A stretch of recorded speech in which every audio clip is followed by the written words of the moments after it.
Stand up, Giant fans. It's Traina and Tainah on the LockedOn Giants podcast. Chris, the Entertainah Guzzo, joins me as we take your questions and we talk about all things Giants on the live edition of the LockedOn Giants podcast that is coming your way next. You are Locked On Giants, your daily New York Giants podcast, part of the Locked On Podcast Network, your team every day.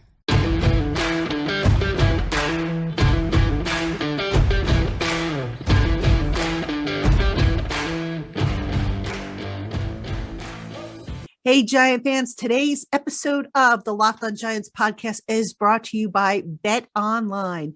BetOnline has you covered this season with more props, odds, and lines than ever before. BetOnline, where the games start. What's up, Giant fans? Stand up. You know, I was laughing, Chris. I'm like, I will never be able to do that as well as you. You're getting better. You're getting better.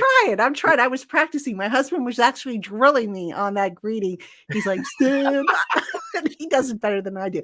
Anyway, welcome, Giant fans, to another live edition of Traina and Tainah here on the Locked On Giants podcast.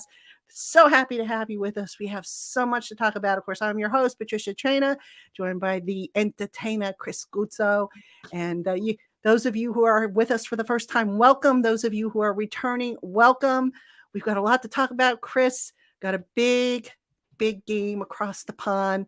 The easy part of the schedule is over for the Giants. Now comes the hard part. So let's jump right in here. Yeah, super excited to be back. Always love talking Giants with you. Thank you so much for having me back on. And this is definitely the biggest test so far of the season. It might be the biggest test all year for this New York Giants team. When you really look at our schedule, I mean, you could certainly argue the Eagles as well, but this is a Packers team that's been battle tested. They go to the playoffs every year. And it's funny, we played the number one seed in the 2021 playoffs week 1 in the AFC, the Titans. Now we're playing the number one seed from the NFC last year in the playoffs, the Green Bay Packers. So we knocked off the number one in the AFC. Hopefully we knock off the number one in the NFC, but it's going to be a big test. I mean, they definitely have a really, really good defense. They are susceptible to the run, though. Rodgers misses some weapons. That offense hasn't looked like it's been hitting on all cylinders this year. So I do think there's an opportunity for the Giants to make this a ball game. And if they come out with a good game plan, I think this could be closer than some people may think. Yes, indeed. And we'll talk a little bit about that. But first, we've got some housekeeping stuff we have to talk about. First off, Landon Collins back on the roster. Well, actually not on the roster, back with the team on the practice squad. Probably just a matter of time before he's added to the roster. Now, it's interesting because there was a report that Landon Collins, when he was in Washington, didn't want anything really to do with playing linebacker, that, you know, he was a safety. That's what he wanted to play. And here with the Giants, he will probably have to play some linebacker, some pseudo linebacker. Yeah. So Wink Martindale was asked about that, and Wink just kind of smiled and said, well, I always say that this is a positionless defense, and, you know, there's no real one role attached to a guy. So I'm sure we'll find something that he likes to do. I like the addition of Collins. You know, I know they lost AJ Klein to the Ravens. He barely had a cup of coffee with the Giants, but I like that they brought Landon Collins back. Yeah, I think most fans do as well. And when I look at this team, I have full faith that Wink Martindale is going to get the most out of Landon Collins. He's done it with several other players on this team, whether it be Jahad Ward, O'Shane Zimenez, Dexter Lawrence. He's looked like a different player this year. So I have full faith that Wink and Dable and the Giants coaching staff is going to identify what he does best, and they're going to put him in that role. And I think we could both agree, after seeing Landon Collins play as a Giant for 4 or 5 years while he was here, he's best against the run. He's a downhill player. And we always thought that he'd be better suited to play like a hybrid linebacker type role. We know he's not the best in coverage, but I definitely think he's a guy that could really fit this scheme well. Much like a guy like Smith, who we brought in, who's kind of a guy that's a good blitzer at the linebacker position. I could see something very similar with Collins. So I think that's the role he's going to have. Yeah. And I'm not saying he won't drop back in coverage at all, but I don't expect to see him playing, deep safety. I think he's going to be in the box. Yeah, absolutely. And certainly an upgrade over what they kind of started with. Jalen Smith has been an upgrade, but look, they're still kind of thin at that spot. Tate Crowder, coverage is not really his thing. Was good last week as a downhill backer, had one of his best games as a Giant, I think. Certainly this year he had one of his best games. But, Collins, he still has it. He can still hit, and he's got that swag and that leadership ability. And, he's coming over and he's got to start off on the practice squad. He's made the trip to London. They left a little while ago. Yes. So they left a little while ago, about an hour ago from London. So, I would not be surprised if they bring him up. Now, it's interesting because a lot of people are like, why are they signing Collins when they have Tony Jefferson? Two different players, I would think. Yeah. No, Collins. What we said earlier, Tony Jefferson is not playing in the box. I think, like you said, they're going to have two completely different roles in this defense. And I don't know how big of a role he's going to have. I know fans are excited that he's back. I don't necessarily think he's going to be a starter, but I definitely think he could see the field in certain packages. We've seen that Wink likes to use a lot of DBs. And it's kind of like he said, a positionless defense. So I definitely think they have a plan for Landon Collins. I don't think he would have signed here if he didn't feel like he was going to get some playing time. Yeah, absolutely. And then just real quick, Jordan Zamiti asked, do I know the record of the in London games for the Giants? 2-0. Undefeated. Giants were in the first one. I was there. And then the second one, they beat the Rams. So it was they beat the Dolphins in the inaugural game, and then the Rams. I think that was in 2016. So 2007, 2016, and now 2022. So, all right, let's continue talking about some of the roster. I think we've got to talk about the injury report. Yeah, that's the big 14 guys to start the week on the injury report. A lot of guys are trending in the right direction. One guy who is not trending in the right direction, wait for it, Kadarius Toney. After practicing on a limited basis on Wednesday, didn't practice today. At this point, I know they keep hoping he's going to be ready to go, but at this point, I don't know. Should they just shut him down and just let him focus on getting healthy? Or I just feel like it's a tease every time he's able to get out there and do something, and then, we've got to shut him down because he's hurting. I'm going to continue to call it the Toney report because this guy is always injured. He's always on the injury report. There was some growing optimism that he was going to play this week. You saw that him and Wan'Dale Robinson, and it looks like Robinson's going to play, which I'm excited about. Hopefully we get to see him out on the field, and you got to figure because there's going to be nobody else to throw to. He's going to get some looks this week because no Toney, no Galladay, it looks like. So we'll see how the rookie does. I'm excited about that. But as far as Toney goes, I have no faith in this guy at this point. Not as a player. I think he's talented, but I have no faith, even when he does play, that he's going to be able to stay on the football field. So it's unfortunate, and I hope my opinion changes down the line, but I don't know how anybody could be, really optimistic about his future with the New York Giants. I mean, the guy can't get on the field. Yeah, it's really frustrating. And you mentioned Robinson might play. I talked to him today, and I said, how's it looking? And, he's just a sweetheart of a kid. I've got to say that. And he's like, he said, last time I talked to you, I thought I was going to go and I didn't. So he goes, I'm reluctant to say anything. I said to him, well, how are you feeling? First off, what are you able to do? I don't know that he goes this week. He thought he was going to be able to go a couple weeks ago, but he's got that MCL sprain. I believe he was limited on the practice report today, but I keep hearing conflicting reports that he may go on Sunday. They might hold him another week. The other thing you got to remember is with the plane ride, these guys who have aches and pains, sometimes sitting for a long period of time and the change in altitude can make issues worse. So that's going to be something to pay attention to as well. Leonard Williams, for example, he's on track to return, so I'm told. But, what's to say that they don't land 7?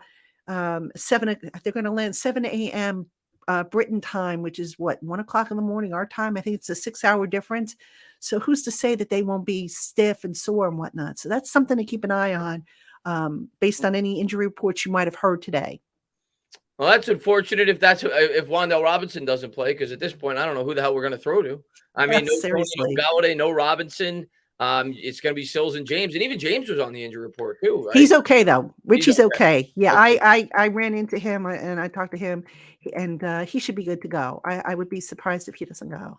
I mean, at the end of the day, we all know what this game is going to be about anyway. It's going to be Saquon Barkley. It's going to be the run game. Yes. And you have to figure they're probably, if Jones does play, which it looks like it's a lot more possible than it was, and it looks like it's at least leaning that way right now, you have to figure he's going to be at least limited in terms of being a rusher I don't think the Giants are going to use him like they did last week, but I could be wrong on that. But, we'll have to wait and see with that. But it's going to be Barkley. You look at the weakness of this Packers defense, it's the run defense. They've given up 180 yards to the Chicago Bears on the ground. They gave up 165 yards on the ground to the Patriots.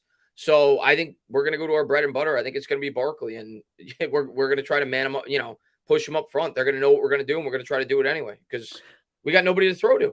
Yeah, and speaking of which, I just got a notice from PR, Giants PR.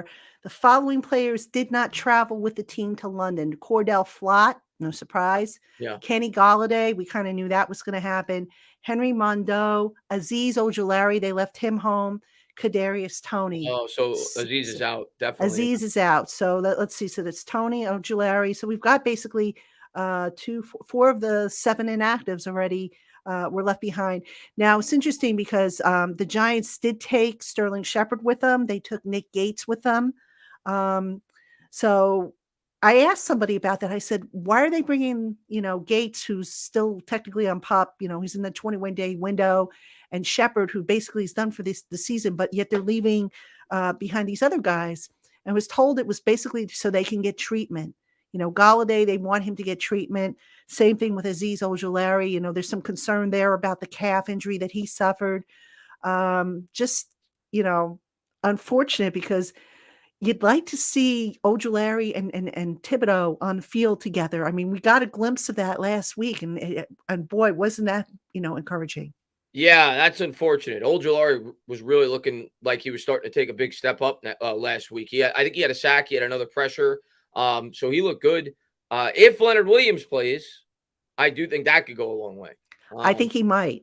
You think about a really, and it looks like he's going to, right? So you think about a really, the high-end quarterbacks like Aaron Rodgers, what they like the least is when you could get that quick interior pressure. Mm-hmm. And when you got Dexter Lawrence and Leonard Williams in the middle, Giants probably do a pretty good job at doing that. So I think Leo could be a huge factor in this game for sure. But, yeah, not having Ojulari is certainly not going to help the defense. That's for sure. Yeah. We're going to have to make do. Hopefully Jimenez can play the way he did the first couple of weeks, or, whoever, Ward or whoever plays on the outside. Now, of course, we got to talk about Daniel Jones, the quarterback situation. So what it looks like right now, Tyrod Taylor obviously made the trip. There was some question whether or not he would be well enough to make the trip, but he's progressing through the protocol. I don't know if he's going to be cleared in time. So I think what we're going to have to do is they're going to have to bring up Davis Webb. I'm pretty sure Davis Webb is going to get elevated. Daniel, let's talk about Daniel. Yeah. Now, I was able to see some footage of him yesterday and from the field house. I shot a lot of footage of him today at practice. And you know what? I think he plays. Yeah, I saw your video. You told me to watch it right before we went live. Yes, there's a video on my Twitter account if you missed it, or on my Instagram account. I'll put a banner real quick. I think you can. Matter of fact, I could share it. Yeah. I was going to say I have a little banner here that if for those of you who don't know my Twitter or Instagram accounts, but if you want to share, you have it, Chris? Real quick for anybody that's watching right now. Okay. Like you said, they can follow you on Twitter as well. But yeah, this is it right here. Let me just expand. Well, I think it's big enough. Let me just share my screen. This is the video from today at the Giants practice of Daniel Jones. Okay, let me see if I can add this in here. Yep. I'll turn the volume off. All you got to see is where he's moving. So yeah, I mean, he looks like he's fairly mobile, much more mobile. Yes. Than game time last week. Let's put it that way. So that's encouraging, and I agree with you. I think he's looking like, or at least they're hinting like, he's probably going to play this week. So that's now the question is he going to be able to, use his legs the way that he normally does? Well, here's what's interesting. Here's what I noticed, and I made this observation to somebody, and the person that I made the observation to said, really good eye. On Wednesday, Jones's ankle was really heavily taped, and when he ran on that ankle and walked, he did so almost flat-footed. You know how like the foot kind of like flexes like this when you walk? He was coming down like this. Today, I didn't think there was as much tape on the ankle, and he was actually able to flex the foot properly. So I was really encouraged when I saw that. So I was talking to somebody about it, and I was told that he's basically been getting treatment round the clock. He's just determined to play. So, by the way, can somebody, Papa Guzzo, I know you've got administrative rights. Can you nail this guy who's spamming the forum if you wouldn't mind? So, so yeah, I think I think Daniel's going to play, and you know it's not going to be, and it's good because the big knock against him was, can he play through an entire season? So how much are they going to use him in the running game? Now, here's something interesting. I think somebody pointed this out to me. I don't know how true it is. I looked it up. The Packers really don't put a lot of 8-man boxes against opponents, which I found interesting. I think, matter of fact, it was yesterday on the crossover show. The Peter Bukowski, who covers the Packers, says, "Oh, they don't put a lot of 8-man boxes together." So I asked Saquon about that, and Saquon goes, "Oh, I'm sure they'll come up with a different way to try and stop us." So we'll see. I have to think, especially with the limited wide receiving core, they're going to do everything in their power to stop Saquon. I mean, if I'm a defensive coordinator, if I face the Giants, that's the obvious focal point to try to limit Saquon. So far, outside of the first half against was the Carolina game, where they kept him in check, but the second half he was great. Defenses haven't been able to do it. But I have to think that's going to be the focal point of the Green Bay defense. How they go about doing that, I mean, maybe they try to do something different, but Giants have to stick to the bread and butter. That's the run game. Make no mistake about it. But having the ability to have Jones use his legs, I think adds a different element to this offense. And I think it helps both Saquon and Jones in the running game because the defenses have to honor both of their legs. So hopefully he could run. I don't know if my guess would be they're probably going to limit him in that capacity, especially coming off the ankle injury, but we'll see. But yeah, I think everybody knows what the Giants are going to try to do, and they're going to do it anyway. We're going to try to we're going to try to win this game just like we beat Seattle when we beat Russell Wilson in 2020. We're going to try to run the ball, control the clock, and let this defense win this football game. That's got to be the game plan going in. Best defense is going to be to keep Aaron Rodgers and that Packers offense off the field. Yeah, absolutely. And Wink was talking about that. He was asked about Aaron Rodgers and basically called him a pain in the butt. I mean, in a good-natured way, of course. But he says, the good thing about Aaron Rodgers is he changes every year. He's like a chameleon, and he could beat you in any, so many ways. And that's going to be a nice challenge because, Wink likes to, he likes to blitz. Mm-hmm. I don't think you can go blitz crazy against Rodgers. He will pick you apart if you do that. Yeah, he's going to blitz. Like, he's not going to knock the entire game, but not crazy. I think the biggest key to this game is going to be to get interior pressure without having to send 8 guys, but with Dexter and with Leonard Williams. We have to win up front if we're going to disrupt Aaron Rodgers in any way, because if you send 7 guys, Aaron Rodgers is going to pick you apart. I don't think Giants are going to blitz on 3rd and 20 like they did last week. Aaron Rodgers will pick you apart. Mm-hmm. So, Giants have to come out with a smart game plan. I have faith that Wink will. Thus far this year, I think he's done a tremendous job. That doesn't mean you're going to stop Aaron Rodgers, though. He's one of the greatest quarterbacks of all time. So sometimes you got to tip your cap. I know the offense for the Packers so far this year, though, has been underwhelming. So we'll see if the Giants can keep him in check. That'll go a long way. But I think it's going to come down to Barkley, though, for sure. That's going to be our best defense in this game is winning the time of possession and keeping our defense fresh. Yeah, absolutely. Now, what's interesting is a lot of people are of the opinion that this is the game that Mr. Tibbs is going to break out and get his first NFL sack against that Packers offensive line. I mean, he's healthy, obviously. He's going to play in this game. But what do you think? I mean, is the matchup there for him to maybe get that first sack? Probably not. It's probably not the ideal matchup. Rodgers is a smart quarterback. He gets the ball out fast. The Packers have a pretty good offensive line, so probably not. And maybe he will, but it's not. I don't think, like, last week was a better opportunity against the Bears, obviously, right? So hopefully he does. That'll go a long way, but I don't know if I'm predicting a Kayvon sack this week. Hopefully he gets one, though. Now, here's something that's kind of interesting. I'm just going to throw this out there because this is kind of like offbeat, but for what it's worth. So in talking with Peter Bukowski yesterday, the host of LockedOn Packers, he said that the Packers are not thrilled with having to go to London, and that kind of like all week long, their head coach was kind of, I don't want to say had an attitude about it, but you could tell that he wasn't happy, that, he was kind of in a mood. And I'm just wondering, how much of that do you think, assuming that the reports, on target there, which I'm sure it is, how much of that do you think could potentially rub off on the players? Because I mean, his approach is, hey, this is a business trip. We're going, the flight time is no different than flying to the West Coast. It's a business trip. We're going to go. We're going to take care of business, get on a plane, come right home after the game. So I just wondered if maybe that demeanor, if you will, could that potentially just be toxic, if you will, to the Packers? I hope so. Yeah, I think we all hope so. I mean, But I'm just saying the attitude, Yeah, I hope so. I hope it rubs off on them in the wrong way. I'm going to go into this game expecting the worst and hoping for the best. Hopefully we get a bad version of the Green Bay Packers. And last week they didn't look too hot. No. The New England Patriots with Bailey Zappi and there took them to overtime. They were able to run the ball very effectively. And you have to think that the Packers were trying to stop that, being that they got Bailey Zappi in at quarterback and they were still able to run the football on him. So same thing with the Chicago Bears. They had Montgomery ran for over 120 yards against them. So hopefully we'll be able to do it. But I'm not going into this game expecting Aaron Rodgers to lay a stinker. Let's put it that way. And if the coach rubs off on them the wrong way, if that makes them play worse in any way, shape, or form, I'm here for it. What I'll say is I have full confidence in our coaching staff. And yes, I think Dable's going to have this team prepared. I think he's going to have them ready to go. I think Wink will come out with a good game plan. I think Kafka's going to come out with a good game plan.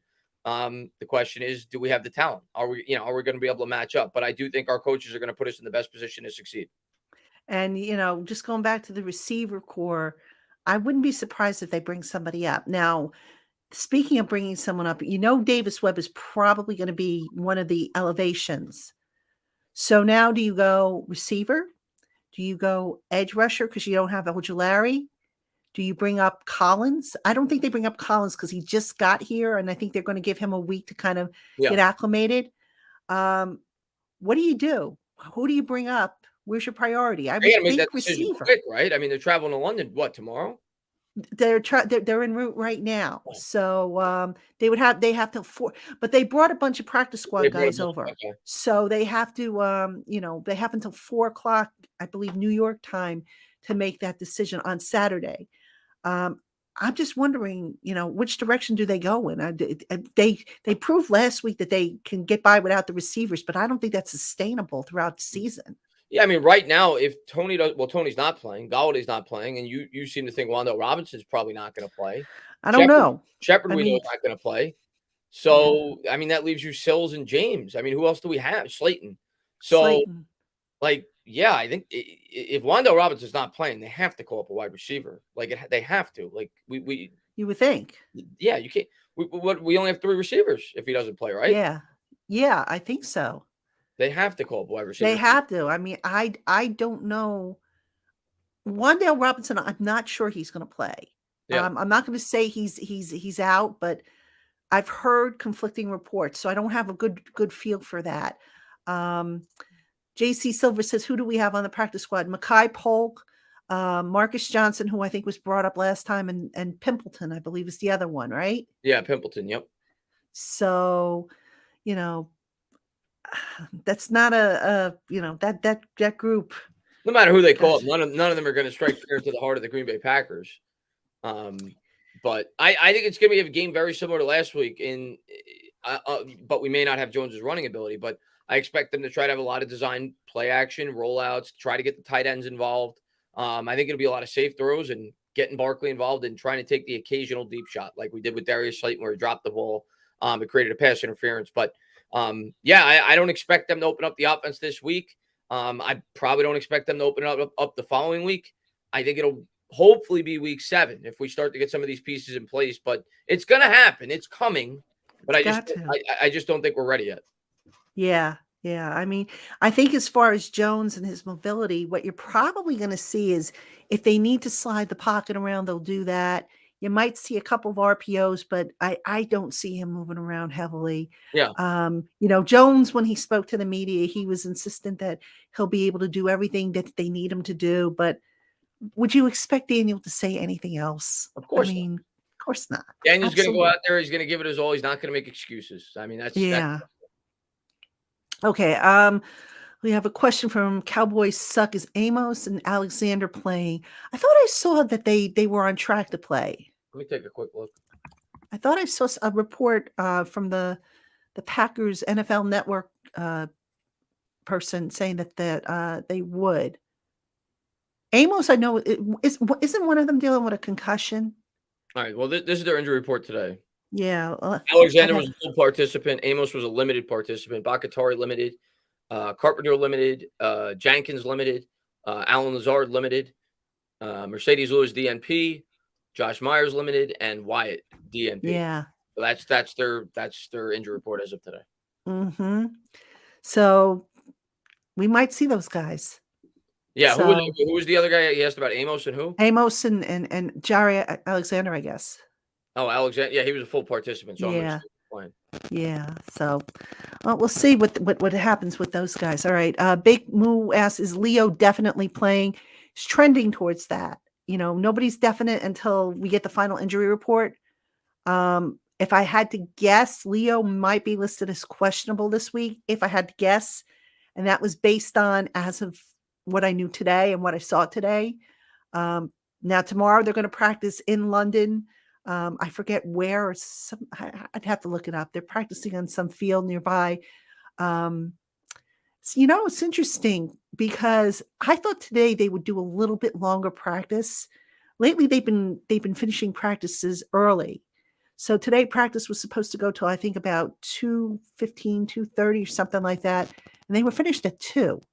So I wonder, if they're just practicing well, and they've been doing that quite often. They've been finishing up early, and, maybe it's a matter of not wanting to, run these guys ragged. I don't know. But,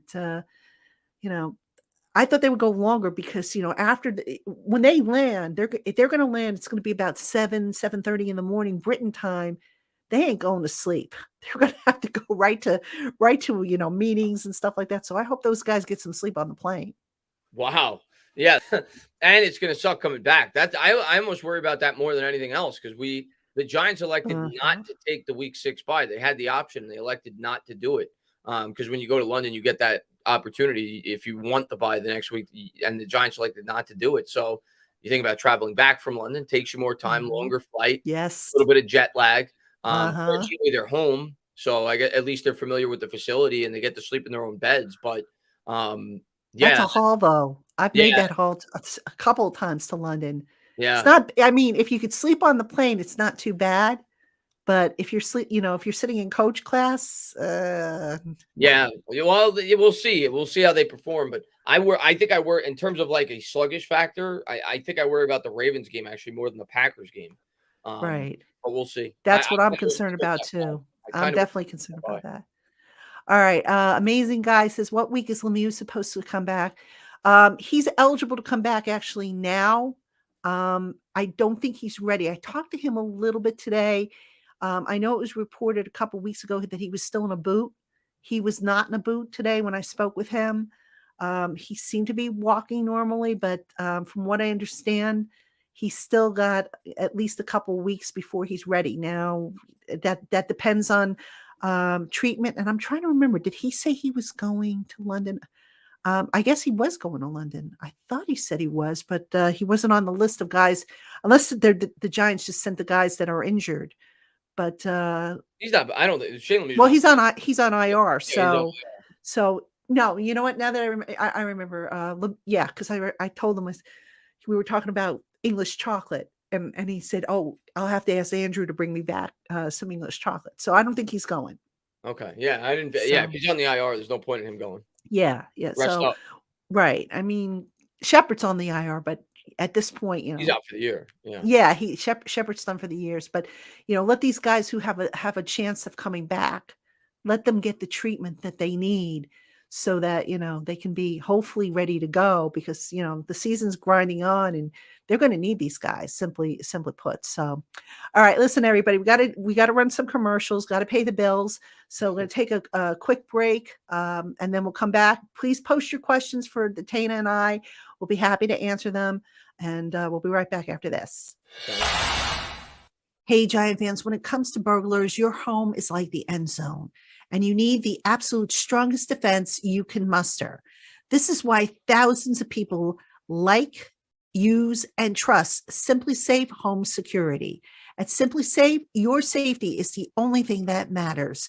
It's cutting edge technology powered by 24/7 professional monitoring agents who always have your back. With 24/7 professional monitoring, SimpliSafe's agents call you the moment a threat is detected, and they dispatch the appropriate fire or first responders or police to your residence, even if you're not home or can't be reached. SimpliSafe's monitoring experts use proprietary advanced response technology to visually confirm when a break-in is real so that you can get the highest priority emergency response. So don't wait another moment. Customize the perfect system for your home in just a few minutes at simplisafe.com/lockedonnfl. Save 20% off your SimpliSafe security system when you sign up for an interactive monitoring plan and get your first month free. Visit SimpliSafe, that's simplisafe.com/lockedonnfl to learn more. All right, everybody. We're back with Traina and Tainah. We are talking Giants. What else would we be talking, right? And big London Calling game, that theme, London Calling. So, Chris, you look at this game. What's the biggest X factor for you with this game? Oh man, there's a lot of them. So I mean, it's got to be established in the ground game. It's got to be because that's the only way we're going to move the ball against this team, and that's their biggest vulnerability on defense, and we got to take advantage of that. So it's got to be that, and that helps the defense as well, controlling the time of possession, being able to establish the ground game. Barkley's got to play like he did last week. He's got to have a big game. I don't want to put like a limit on it. Like, I don't know if he needs 150 yards like he had last week, but he's got to have a good game. He's got to run the ball. We got to control the clock. So to me, that's the X factor. There's several others I could say, but that's the one. Establish the ground game and set up the rest of your offense. And you know what was interesting? And I just posted an article on Giants Country. Barkley told me, I asked him about the running game, and he said, we can be even better. This is right now, that Giants rushing game is the number one rushing game in the NFL. Barkley is the rushing leader right now. And then he said, we can be even better. Yeah, I mean, listen, you think about right now the way he's playing, and you watch him. I watch some of the old 22s after the people put the way he's running the ball is ridiculous. The cuts he's making, and the way our offensive line is playing too. The line is playing well in terms of run blocking. We can't pass protect, but they're playing well. They're giving Barkley opportunities. So I really wish Jones had the full ability of his legs this week, because that makes Barkley even that much more effective. Having the threat of both of them, they kind of play off each other when it comes to the ground game. But the way Andrew Thomas is playing, I really think that I don't think this running game has hit its full stride yet. No. I really don't, and I don't think this offense has hit their full stride yet. I think this. I said at the beginning of the year, maybe I'll be completely wrong, and of course that's all assuming that these weapons come back and we don't have Richie James and David Sills all year. But if we get some of these weapons back, I think we're going to have a league average offense in the second half of the year. I really do. I think we're going to have a pretty good offense in the second half of the year, because the way Barkley's playing, that once you get some like legitimate weapons in the passing game, everything's going to be better because of it, because the defenses have to account for Barkley. And if they don't, and they try to limit the pass, well, then Barkley's going to tear them to shreds. So I think this offense is going to get much better as the year progresses. I really do. And I think the line's going to get better too. Yeah, absolutely. And, they're like I said, they're playing well now. So just imagine with more reps and more cohesiveness and getting some of these pieces back, just imagine what they could do. And Kafka's done a pretty good job with the play calling, being creative, opening things up a little bit more. In the beginning, it was like slow going for the running game. And last week, he kind of got Barkley out into space a little bit more, which was good to see. So I'm excited. I got a question for you. We know we need weapons. Like, it's obvious. Tony can't get on the field. Can you see Shane? And I know everybody's thinking about next year. I know everybody's thinking about the future. I know a lot of people are thinking about acquiring draft capital. Can you see Shane in season making a trade to bring in like a high quality wide receiver, similar to like what the Dallas Cowboys did when they brought in Amari Cooper for Dak Prescott. We've seen several teams trade for wide receivers. If they don't just view it for this year, if they bring in a young guy that they feel could be here for the next 4 or 5 years, can you see them making a move like that at the deadline? Who would you trade that? Yeah, but who would you trade? Draft? What? Sure. What would you trade? Draft picks? Yeah, you have to. You know what? Interesting question. And I'll get back to you, Jordan, on your question. I think first off, people are going to say the cap, but they can work the cap number down before a trade. Right. So that is doable. I think it might depend on how they feel about Daniel Jones. Yeah. So if they say, okay, you know what? We're convinced Daniel's going to be our guy. We don't have to worry about a quarterback in the draft.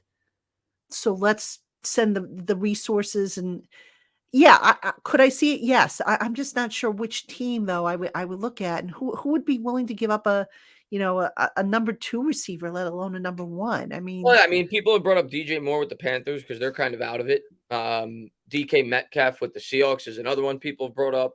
I don't know if they're going to be available or not, but we've seen. You'd have to rework the numbers, I would think, because remember this team, the salary cap situation is so bad. But that's not to say that it can't be done. I mean, when you acquire a guy via trade, you can say, okay, what we want the number lower, the base number lower, and you're not taking on the guy's full salary for the year. Right. You're only taking on the base. You're not taking on the prorated signing bonus or any roster bonuses or any stuff that's already been paid out. Yeah. So could it happen? Yeah. But I think it could all depend on how they feel about Daniel Jones moving forward. The way I look at it is that even if they're I guess it all depends on the price and what it would cost. But even if they don't, Jones is the guy going forward.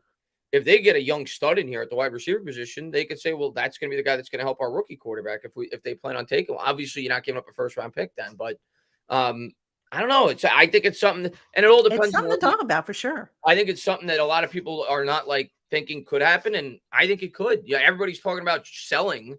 They're talking about trading Barkley, which I don't think is going to happen. No. And I look at it like I want to see what this offense is this year if I'm Joe Schoen, and if I'm not just Jones, but just the offense in general. I want to have the necessary pieces to be able to see how these players can operate, how much better Barkley could be, how much better this line could be, how much better Wan'Dale Robinson could be if you add the necessary piece, which is obviously a number 1 wide receiver. So if the opportunity presents itself, I wouldn't be shocked if the Giants make the move. It's similar to when we traded for Leonard Williams, because Leonard Williams was not a 1-year piece, obviously. He was a guy that's been here for multiple years. So I wouldn't be shocked if the right deal presented itself. Yeah, I could see it happening. And like I said, as far as the cap goes, they can always work a number down and work towards an extension or something like that when they have more cap room.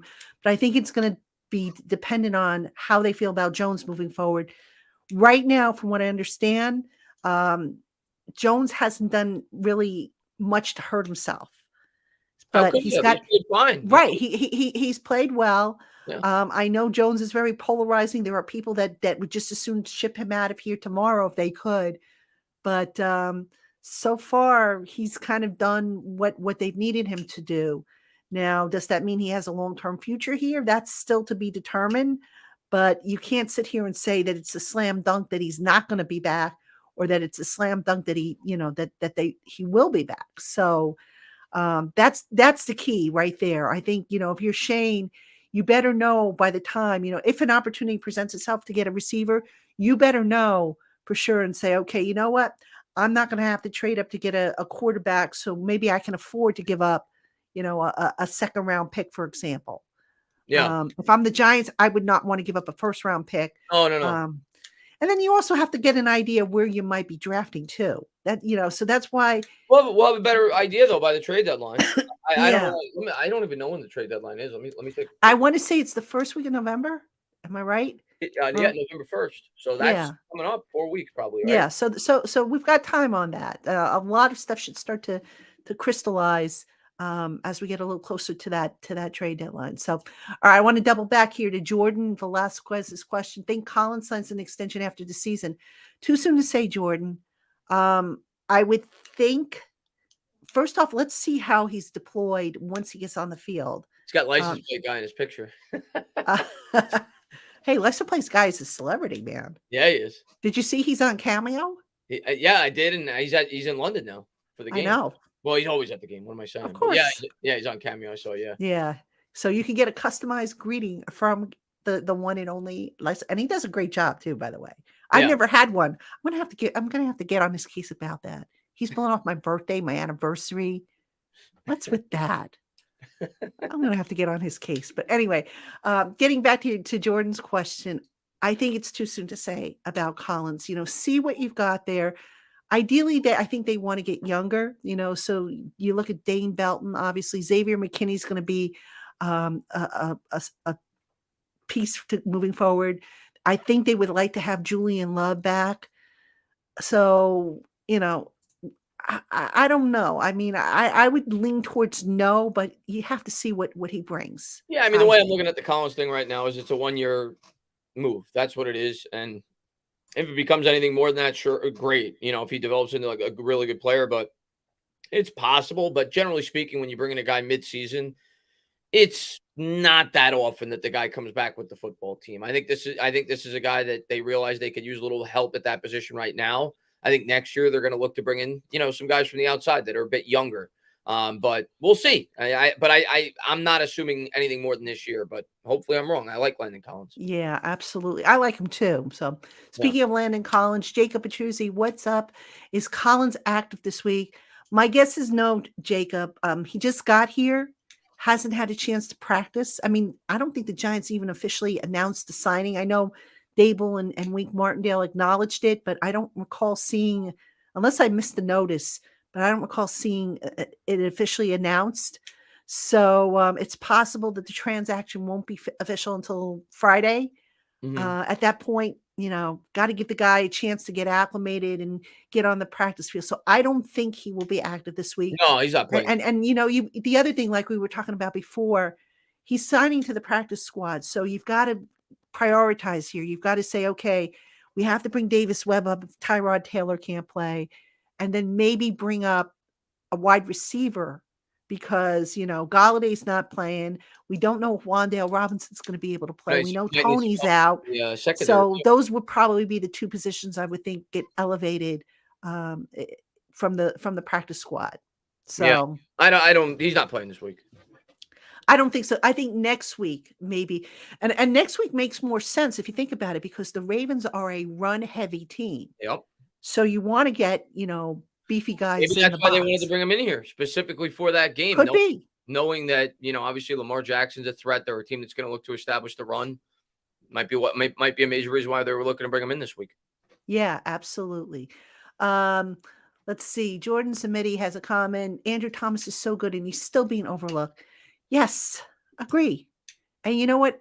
Andrew's so modest. I mean, I had a chance to talk to him. Was it last? Yeah, I think it was last week.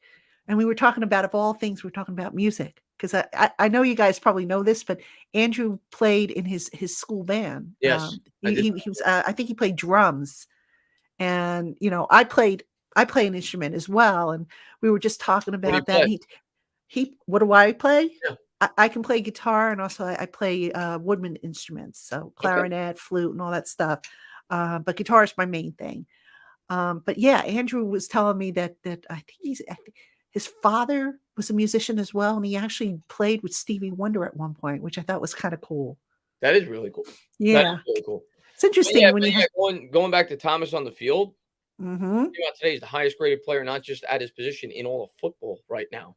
Mm-hmm. By PFF, the highest graded player in the NFL right now. That includes quarterbacks, everybody. So he's all pro. I mean, if he doesn't get all pro and Pro Bowl, assuming he stays healthy, then something is really, really, really wrong.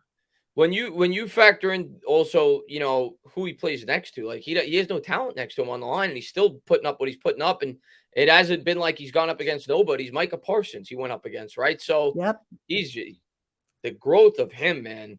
I don't think I've ever seen a player grow as quickly as he did.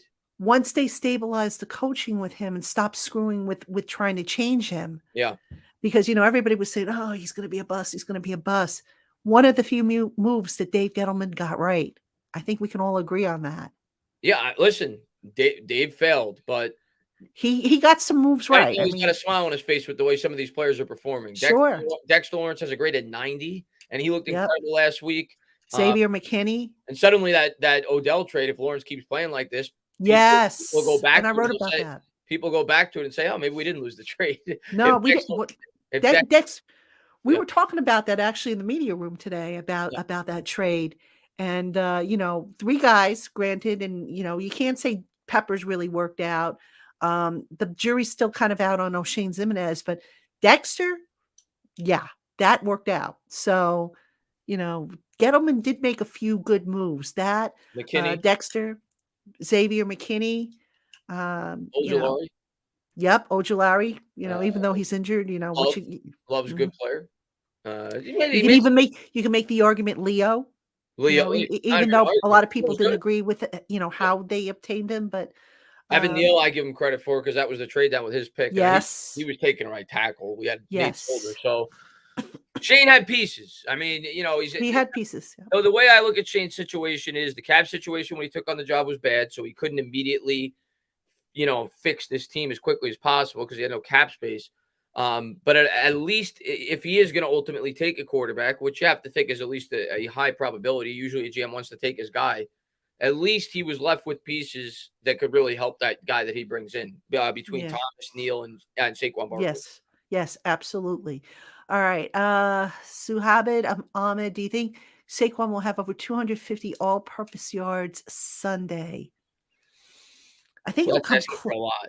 I think that's asking for a lot. Will he push 200? Possibly. I think over 250. I think that's asking too much. I'll be honest with you. If he gives me 160 all-purpose yards, I'll be very happy with that. Yeah, exactly. So that's asking for way too much. Is it possible? Sure, but that's asking for way too much. Yeah. All right. I see some questions about Odell, who was in and visiting Sterling Shepard. Guys, I know what's been tweeted out there. I can tell you for a fact that Odell, first off, that visit was not set up by the Giants. Hence, it did not show up on the transaction report.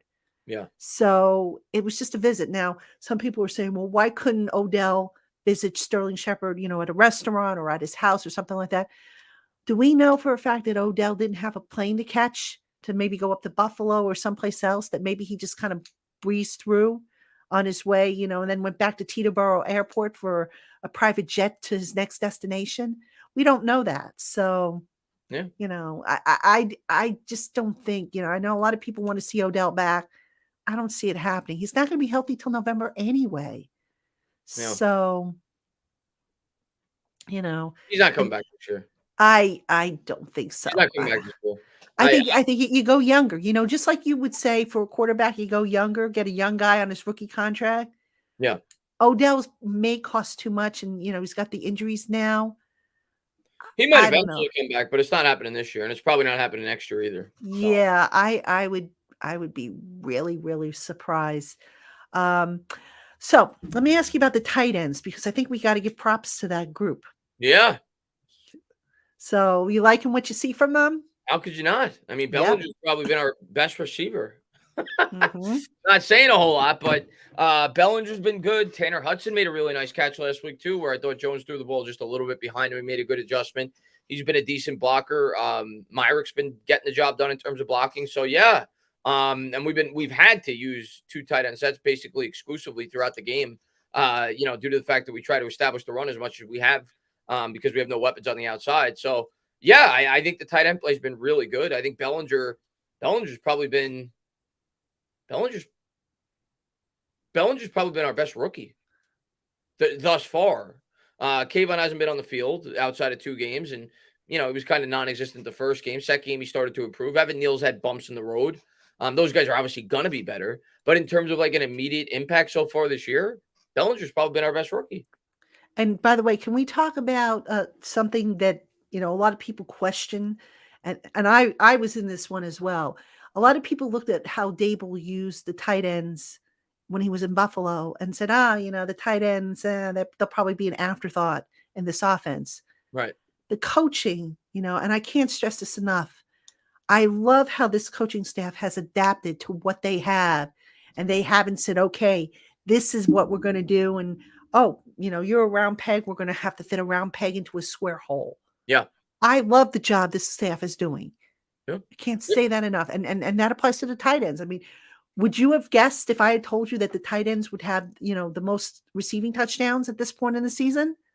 Maybe. You'd probably say I was crazy. Maybe, because the wide receivers last year never caught any. Well, I mean, given what we knew about the receivers coming in, had everybody been healthy. Yeah. No, I wouldn't have. But yeah, they've done a great job. Both, like you said, the entire coach staff's done a tremendous job getting the most out of what they've been provided with. I mean, you can't expect them to be putting up tons of yards through the air when they got the receivers they got right now. So I think they've done a tremendous job on both sides of the ball in terms of coaching, even probably more so with Wink on the defensive side. Getting the most out of, when we didn't have his old Ojulari or obviously Kayvon Thibodeau, for him to get what he got, and no Leonard Williams this past week either. And for them to still be able to generate pressure. Dexter Lawrence was incredible this past game, and some of that definitely has to fall in the coaching. I mean, Dexter Lawrence has always been good, but he's never looked this good. Oh, and I know he was locked down week 3 against the Cowboys, but outside of that, he's been great this year. Yes, he has. He definitely has. All right, Big Blue 56 asks if Bachman got picked up anywhere. I don't think he has. No, yeah, not to my knowledge. And if I remember correctly, when he was initially cut, I think he was going to explore his options. Yeah. So I guess the options weren't there, and it's interesting that the Giants haven't reached out to him to bring him back. I guess they're happy with what they've got. Yeah, we'll see. Yeah, we'll see. Okay. No, go ahead. Oh, I was going to go ahead. Finish your thought. No. I was looking at the chat. Oh, okay. Amazing Guy says, if we have a good record in November, how aren't we a contender? Well, it depends. What do you consider a good record? Do you just over 500? We got to get there first. Got to get there. Yeah, we got to get through October 1st. We got our 2 toughest games on the schedule outside of our division these next 2 games. So, the odds are we're probably going to be 3-3 if you're being honest with yourself. I mean, hopefully not. And I do think we have an opportunity to win both of these games, but let's see where we're at by the time November rolls around, right? Because we got and that Jaguars game doesn't look easy anymore. No, it doesn't. Game doesn't look easy anymore. So let's get there first. Let's keep grinding. Let's keep trying to find ways to win football games. Yeah, absolutely. Brandon Swan asks, have you seen Gates at practice? He was out on the field today, as a matter of fact. He was doing some stuff off to the side. I talked to Nick. Nick was giving me crap because I had an Iowa notepad, and he goes, "What is this? What are you doing to me?" So I said to him, "Hey, Iowa sent it to me." I said, "What did Nebraska send me?" Nothing. So he says, "Oh, I'm going to have to get on the horn with them, and I'm going to have them send you some swag." I love Nick. Nick is so awesome, and I could not be happier for that guy, given what he has gone through, how hard he has worked. He was excited to go to London. He was appreciative of that the organization didn't cut him. And he said to me, I got to make sure that they don't cut me. I said, they're not going to cut you. Why would they cut you? Come on. So yeah, I mean, right now, if you have a pulse, they should keep you on that offensive line. So he's probably got a good shot to stick around. And not for nothing, but next year, Feliciano probably won't be back. He's on a 1-year deal. Yeah. Ideally, I think they would like to get Izudu in at left guard because Bredesen, I think, becomes a free agent. Get rid of him. Too. He's gone, I think. Yeah, so I mean, you'll have an opening at center. Why not? If Nick is healthy and can do it, why not? And I got kind of like one idiot on Twitter went after me about that, saying, "Oh yeah, a guy who had 7 surgeries. Yeah, well, what are the chances he comes back?" 2 words for you. Rich Seibert. Yeah, that's true. So Richie Seibert went through quite the adventure to get back too. Came back, and as I recall, they won a Super Bowl with him. He right? was great. And he was pretty good. Yeah. Yeah, he was great. And Nick reminds me a lot of Richie. That's what a lot of people say. That's what a lot of people say. His willingness to play all over the line, and he's gritty. Nick is as selfless as they come, and he's so humbled. And, look, in the media, we're not supposed to root for people. He's somebody you root for. How could you not? Yeah. I mean, how could you not? Exactly. I mean, for me, it's like a lot. Listen, I'm a Giants fan. So at the end of the day, I'm a team guy before a player guy. But there's always going to be players on your team that you really root for. Gates is one of them. Saquon's one of them for me. Jones is one of them. It doesn't mean that, I'm always going to give my real opinion. If I feel the guy's not in the best interest of the team long term, I'm going to say it. And I'm going to wait till the end of the year to come to the conclusion on all these players. But there's certain guys you fall in love with, man. Their grittiness, their toughness, their work ethic, just how they are, in terms of representing the New York Giants, is, being great teammates. So, I've grown to fondness for Daniel Jones. I'm not saying he's great on the football field. There's times where I want to pull my hair out when he's been the quarterback in the past. But that guy gives you everything he's got every Sunday, and I appreciate that as a fan. Whether he's going to be here much longer or not, I appreciate that. You go back to that play he had last week. Saquon Barkley, of course, had the highlight play probably of the year. I don't think that's going to be topped on the catch all the way back at the 40-yard line. He made the guy miss and turned it all the way to the other side of the field and got to the 11. Daniel Jones laid the block. And you don't see quarterbacks do that every game. So. Yeah, listen, I appreciate effort. I appreciate toughness. And both of those guys, all three of those guys, Gates, Barkley, Jones, they show it week in and week out. Andrew Thomas, like you said, he's a really humble guy. How much that guy has fought and how hard he has worked to get to the level that he currently is after all the crap that he took after his rookie season. I admire the hell out of him for that. Leonard Williams, I think he's gotten a lot of hate from the fan base because of his contract and that we traded for him. And he's handled it with class, and he's done nothing but produce for this. Yes. He's been really durable. So there's a lot of players on the team that I really admire their work ethic. That's just a number of them. Yes, absolutely. And by the way, I put a story up this morning on Giants Country about Gates's battle back with a little bit of back information for those of you who might not remember or aren't familiar with his story. Just an amazing person, and just I hope he comes back. I hope he gets a starting job next year. I don't think it'll be this year, but those are the guys you root for. And they've got a lot of those guys in the locker room, which is really, really cool. In the past, sometimes you'd go through that locker room and you'd be like, this guy's mailing it in, or this guy's only in it for, himself or his contract. And they cleaned a lot of that out, which is good, a good thing to see. So, all right. Papa Guzzo wants to know if Julian Love is going to play. As of right now, he's still in the protocol. I'm trying to think. He worked on the side field, so I'm pretty sure was he limited? Julian was limited, right? He had a concussion, didn't he? Was he listed as limited?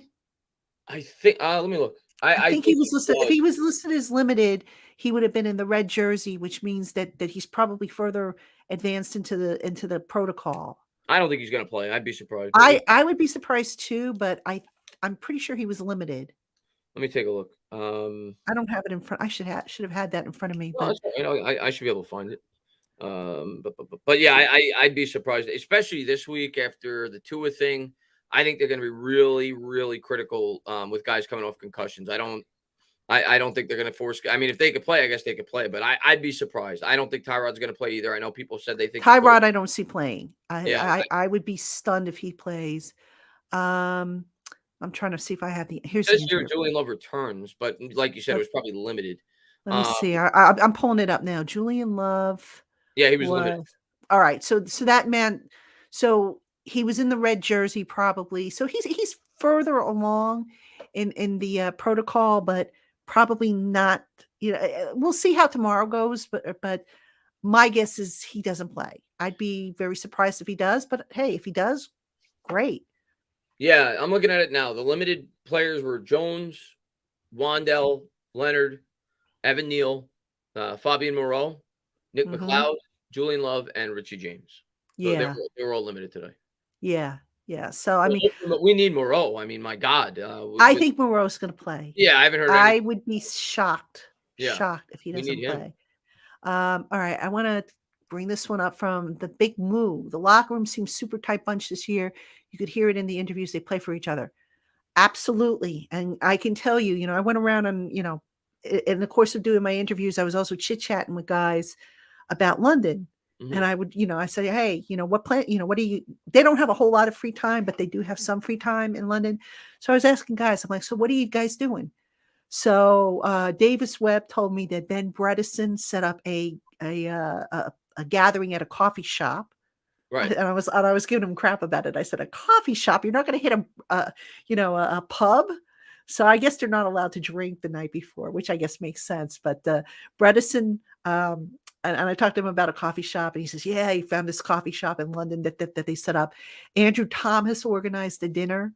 I forget where Nick said it was. Nick told me that Andrew put together a dinner for the offensive linemen. So yeah, they're definitely tight, these guys, and you can see it. And what's cool is, in the locker room, they have games that are spread out. So there's a ping pong table. Mhm. There's like this putting thing. I guess it's, I don't want, there's cornhole. And you see these guys, getting together. It's interesting. Shermer allowed all that. And I was against it at the time because I just felt like the guys were spending too much time playing and not enough time doing what they were supposed to. Right. You don't see that now. You Yeah. don't see that. These guys, you go in the locker room, you very rarely see them stop to play, to go and play ping pong. They do it after, towards the end of the media session. They take the responsibility seriously. You see guys gathering and joking around and laughing. So yeah, the camaraderie, it's just a lighter feeling in that locker room. It's really quite refreshing compared to what I remember. And remember, this is the first time we weren't in the locker room during the Judge era, Right. but during the Shermer era, what a difference. Yeah, I mean, listen, and I'm sure it definitely has a lot to do with Dable as well. But when you're winning, it's a lot more fun to show up to work. It definitely is. And it's and you're going to take your job a lot more seriously when you're winning. It's much harder to show up for work when your team's 4-8 or 4-9 or 4-10. So hopefully they keep winning because it's only going to make this team want to work harder. Absolutely. All right, folks, got to take another quick commercial break. This one's only about 30 seconds, so stick around. We'll be right back after this. Hey, Giant fans, BetOnline is the only place that offers the best information on the latest odds, contests, and player props for all your sports betting needs. No matter what sport you're into, BetOnline has you covered. Plus, they offer everything you need to know about live betting and your favorite Vegas casino games. Head on over to BetOnline today to learn more about the trends and the action. BetOnline, where the games start. All right, everybody. And just a heads up, at the end of today's live show, I have, for those of you who are into sports betting, I have some props and odds from BetOnline. A special video. We'll play that towards the end if you want to stick around for that. So we've got some time yet before we get there. We'll continue to take your questions. We'll continue to talk all things Giants. Boy, it's so much fun talking Giants these days, isn't it, Chris? It's refreshing. I'm thinking about it all day, but compared to what it used to be the last 4 years since I've been on YouTube. So it's nice to actually be talking about a team that at least is showing some promise early on in the season. Yes. And by the way, what was that video I saw of you going crazy? I guess it was posted recently. Where I say it doesn't matter? Yes. I could show it to you real quick. I'll show it to you real quick. I guess you were with Bad Dog, right? I was with Bad Dog, and it was when Saquon Barkley scored the 2-point conversion. I got you right here. I'll pull it up. Okay.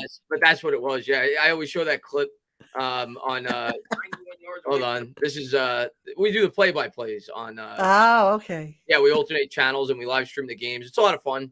Okay. And this is it right here. It's like this guy did like a highlight clip of us doing the games, the game week 1. It's a minute long. So this is us reacting to Saquon. The promise do this. I know they can do this. Nice make the pass and run. Come on. And Barkley again with another nice run. He had a whole left side still going. There's Saquon. 50, 40, 30, 25. Push that around to that 22. Saquon Barkley is. Oh, I would give the ball. Let me just. New York Giant man. There's the damn say. They don't get it. They get it. I think this is right. This is it. This is where I went crazy. I don't agree. On the road, I like it. I like that Dable's bringing aggression. Let's get it done. Sal, how can I be the man when you're the man sequence? One time. Come on, one time. Barkley to his left. Jones takes the snap, rolls out, throws to Barkley. That's a face mask. That doesn't matter. It doesn't matter. Go. I want two. They gave us two. There you go. So there's the reaction. Oh man, you guys are hilarious. You know, we got to get Bad Dog on here. I don't know if he's interested. I don't know if he's interested in coming on, but sure. one of these days we got to have him Yeah. on as well. Bad Dog, if you're still out there and you want to pop on with us one Thursday night, Friday night, hit me up. Let me know. I think you follow me on Twitter, so hit me up and let me know. Could be fun. Yeah, Could be for fun. sure. For sure. I mean, I absolutely, I enjoy these end of the week discussions. We just cover so much, and it's always great to to get different perspectives, because those of us in the media, we kind of see things behind the scenes and stuff like that, but to get the outside perspective, it just balances it so well. Listen, I always love talking to you. You get a much different perspective than I do. I don't have I don't have the sources you have where you get an opportunity to talk to these players firsthand. So I find it interesting as a fan. Yeah, I mean, it's truly a blessing, and I still pinch myself every day. Knock on wood, I've actually got an interview. It's part of a marketing thing, but Eli, I'm going to get Eli on do a segment on the show with Eli. You're gonna have Eli Eli Manning on this show. Mm-hmm. On the podcast, on LockedOn Giants podcast, because they set me up. It's a marketing thing, but as part of the marketing thing, you talk about the initiative they're doing. But yeah, I'm going to have Eli. Awesome. That's awesome. At least that's what they told me. So that's awesome. So get that, and yeah, it's a lot of fun. That's one of the good things about excuse me. You get reached, you get contacts from these PR people and these marketing people, and they say, hey, we've got this guy, and you get so many of them, and you have to pick and choose. Like, for example, I'm going to have an injury expert. I'm hoping to have this injury expert on during the bye week, because we got to talk about this injury situation with the Giants. My gosh. And I was talking to Shep about his injury. I said, dude, what happened?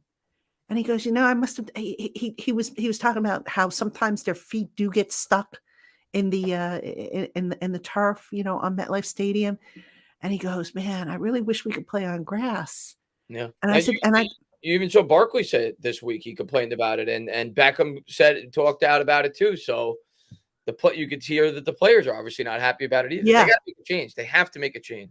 Well, it's funny. We were talking about that, and me and Shep, we were trying to put our heads together. And I said, why can't they, for the concerts and all the non-football stuff, just roll out turf where it doesn't matter if they have that turf on the field. But for football, why not go to the grass trays? I know it failed when they did it a while ago, a few years back, but they tried to use the grass trays for everything, if I remember correctly, and it just didn't work. It got too expensive, but I don't know. Maybe they just. When you got $1 million athletes getting hurt, it's worth the expense if it's going to save a couple of them. I would think so. So I mean, and don't tell me, oh, it's the Northeast. The grass wouldn't hold up in this weather. That's what you got groundkeepers for. Yeah. No. Whatever they could do, they got to do something, because every year we got the most injuries in football. I haven't looked at man games lost yet. I don't know if they posted. I know the guy said after 4 weeks they start to tally things up, but you probably try to find it. But we got to be up there. I mean, everybody's. I think so. I mean, I might see if I can find it. Let me see. I've got the website pulled up, but yeah, the injuries. Tony with the hamstring. I mean, how much of it? I wonder how much of it is just how they train. I wonder how much of that has something to do with it. Maybe. I've often wondered if guys just overtrain. I mean, and then Ojulari with the calf, and I believe it's the same calf, if I'm not mistaken. Yeah, he's been banged up unfortunately, I feel like that's going to be something that's reoccurring all year. Yeah, that's unfortunate. That's how it's such a shame, because he was so excited when I talked to him a couple weeks ago about coming back, and he was so excited. All right, let me see. I think they did. Yes, they update. All right, Man Games Lost did update the site. So let's see what they've got here. Giants got to be up there. Well, actually, hold on. I'm gonna pull it up. All right. So the total injured health protocol. Now, this also includes guys who are out because of illness, COVID, or whatever. Right. The Giants are number 4. So the leaders are Baltimore with 59, Seattle with 58, Tennessee with 53, Giants with 51. So they have they have different categories here. So what's this? Did not play, suspended, practice. I guess this is practice squad. I think that's what this is. So whatever this is Giants are. Oh, I see. It's the number of guys who didn't practice. So the Giants actually are. Let's see. I just saw them. Where did they go? Oh, they had 18 did not practice, suspended, I guess, practice squad. So, but the column you want to look at, if for those of you who have man games lost, which by the way, I recommend this site, it's really good. Giants are 4th in injuries. So, Has it gotten much better? well, at least they're not leading. Hopefully, Yeah. I know they're still top 5, which you're right. It hasn't gotten much better, but yeah, it's yeah. They got to do something to make a change. Something. Yeah, but you know what? I wonder if here's the thing, and I was talking to somebody about this. They have changed strength and conditioning coaches now. What, every 2 years? Mm-hmm. So maybe they just have to give it an opportunity for this current strength and conditioning program to take root.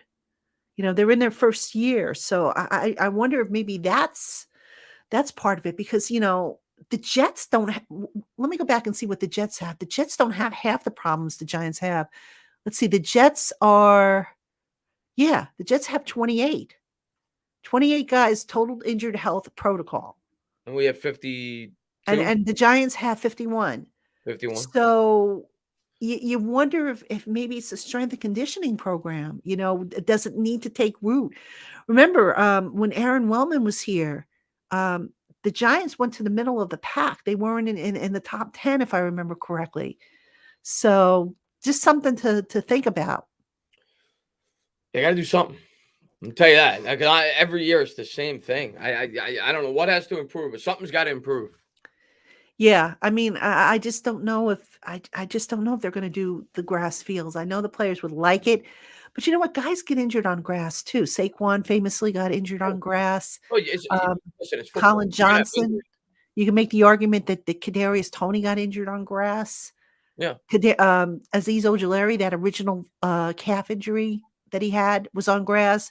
Ellerson Smith on grass. So yeah, injuries just happen, but the turf certainly, your foot does get stuck in there. I've walked on that turf before and I could see where, your foot can get stuck. And if you're wearing cleats and that especially pushes down, it creates like a suction, if you will. I guess that's the best way I can describe it. It's a suction effect and your foot can get stuck on there. You have to kind of pull it up. And I can remember walking on there and I didn't have cleats. I had sneakers on, but I had cushion sneakers and if I could feel the suction and the shoe almost came off my foot when I went to pick up my foot. Really? So, oh yeah. And I was just walking. So, wow. Yeah. So that's now Mike Gorgas says ACL is a repetitive stress injury, not about the turf. Well, I mean, then how do you explain some guys get them and some guys don't? I mean, is it just how they twist? I don't think I've always said it's not exclusively the turf. No, it's look, there's a combination of factors involved in injuries. Yeah. I don't want you to think that I'm exclusively blaming the turf. Yeah. But it's a fact. Yeah. There's been way too much talk about it, not just from the fans, from visiting teams. The players on the teams. So it's a factor. I don't know if it's probably not even the main factor, but it's a factor. Absolutely, and if it's something that you can improve, you should do it. Absolutely. Yes, amazing guy. They did change the strength and conditioning coaches, and they brought in some new additions to the sports science department. So yeah, they did change stuff over. So, but I think they're going to have a discussion about that turf. At least that's the impression I got. Yeah, I mean, if the players are coming out and talking about it, I mean, you would think it would be something that they'd want to improve. Yeah, you would think so. Absolutely. So, I don't know, man. So speaking of injuries, amazing guy asks, is Ellerson Smith still hurt? I saw him today. I didn't get a chance to go up to talk with him, but he looked like he was moving fine now. I don't know what he's been able to do. I wonder if a lot of these guys, if we're not going to see them until after the bye week. I would think that would be the case. Yeah, it makes sense. I mean, yeah, that's probably when we will see them start to come back. I don't know what Ellerson Smith's timetable specifically is. He's another guy that's always hurt. Yeah. But yeah, I think that's when you'll see a lot of these guys on the IR come back if they're going to come back after the bye week, like you said, middle of the season. You get an extra week to prepare. Makes sense. Yeah, that's what I'm thinking. I mean, I could be wrong, but we'll see, obviously. All right, Duran Osman, what if they design better footwear for turf? I mean, you wear different footwear depending on the elements. I think, somebody actually asked me about that, about wearing sneakers on the turf. And I got to think that there's a reason. They wear short cleats. Mm-hmm. So that helps them plan and, pivot when they have to. I think that has something to do with that. But I don't know. I don't know enough about it, to be honest with you, with different footwear. I know when I used to play softball, we played on grass and dirt, and I wore really tiny cleats because I didn't like the long ones that got stuck in the ground. Or I knew I had teammates that wore the long, and I was like, how could you wear those? I mean, I had to wear, mine were like literally like not even a half an inch. Right. They were just enough to give me the traction I needed. So I guess it's a personal preference. So I don't know much about it. All right, Mike. No, we've had way too many injuries. Yeah, I agree. Mike August says, I'm not ACL. That was a mistake. I meant Achilles. Okay. Thank you for clarifying that. Yeah. ACL. I don't know, man. And then the other thing, the elements, when it gets cold out, the grass and the turf, they become frozen. I mean, but I'll tell you, the worst turf I think ever was the old Veterans Stadium. I mean, they played on concrete. People used to talk about that all the time. Oh my gosh. Yeah, I remember that stadium. I remember that. I mean, that was a baseball stadium. I remember in the wintertime, we'd sit there and they'd have to open the windows and you'd be sitting there, you'd be freezing your butt off. You couldn't even take your coat off, and the turf was a thin carpet that was worn and it was on over concrete. And just think of all the injuries those guys. Talk about the vet all the time with their turf. Yeah, absolutely. Liam says Ellerson's on PUP. No, he's on IR. The only guy who's still on PUP is Matt Parrott. So a little bit of I don't think Matt Parrott's ever seen the field as a Giant again. But I could be wrong. I think they redshirt him this year. Yeah, I don't think he's gonna be a part of the future of this team. You never know. I guess you never know. You never know. You never know. So, all right, let me just go through here. Let's see. The big move. Do players choose what to wear on their feet, or do trainers decide? Players decide. But sometimes the trainers will make adjustments. Like, for example, I know when Eli had that foot problem he had years ago, they put something in his shoe. So when he had plantar fasciitis, you mean? Yeah. So he had some kind of orthopedic something in his shoe, orthotic, I'm sorry, in his shoe, something like that. So yeah, I actually went to that game, the game when he played with the plantar. Well, he played for a few weeks with it, but I went to the first after he had it. I was at that game, and I think he like 2 or 3 touchdowns to Plax. Like he played well when he played with that. Yeah, Eli wasn't going to come out. I mean, and it's funny because he had a couple of close calls, actually. I don't know if you remember, it was later in his career, he sprained his ankle. He had a high ankle sprain, but it was in the last game of the year, and the Giants were out of it. Had they had a game the following week, Eli would have had to miss it. So he came close. And I remember, that famous shoulder. So amazing when you think about it. When when you don't appreciate it, he's playing with the team. Mm-hmm. Last week, both of our quarterbacks got hurt. Both of them. And both of them are a threat not to play this week. In the same game. Eli Manning never missed a game in 16 years or whatever it was due to injury. It's so incredible when you think about it.